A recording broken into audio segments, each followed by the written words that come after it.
Баршаңызға сәлем, сіздермен береке.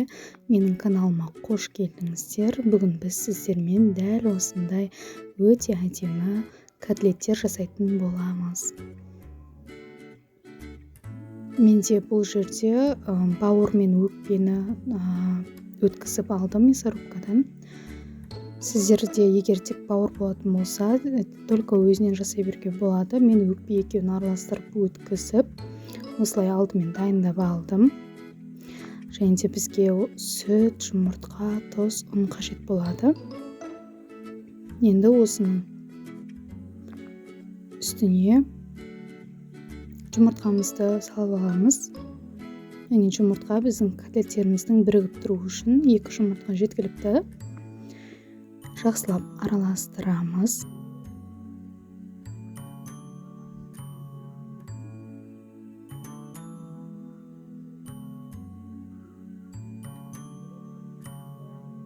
Және де біз ендігі кезекте сүтімізді құятын боламыз. Сүтімізді құйып, жақсылап араластырып, біркелкі болғанша араластырып аламыз.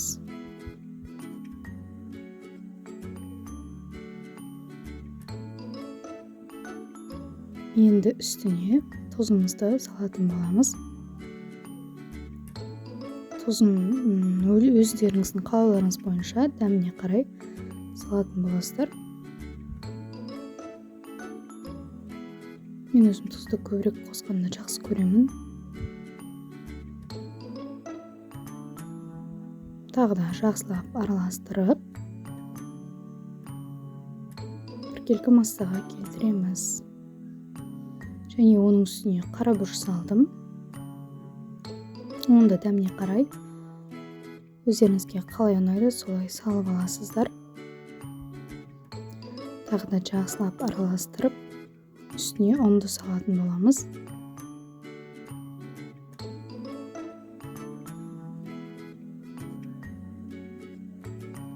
Ұнды мен 2 столовый ложкадай салдым. Сосын жақсылап араластырып алдым. Міне бізде осындай масса шығады. Енді осыны орамыз. Ең алдымен табамызды қыздырамыз. Үстіне жеткілікті мөлшерде май құямыз. Және де котлеттерімізді қуыруды бастаймыз.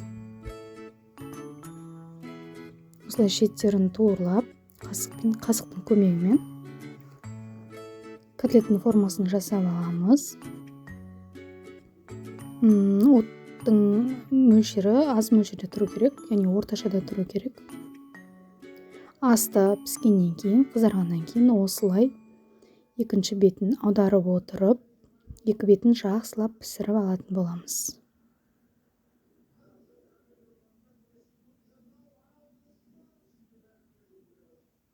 Газдың асты қатты болып, өте қатты пісіп кетпеу керек, өйткені арасы шикі болып қалады, сондықтан орташа қоюға тырысыңыздар.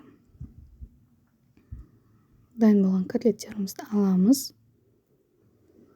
Осылай жаңағы мөлшердегі котлеттеріміздің барлығын пісіріп алатын боламыз.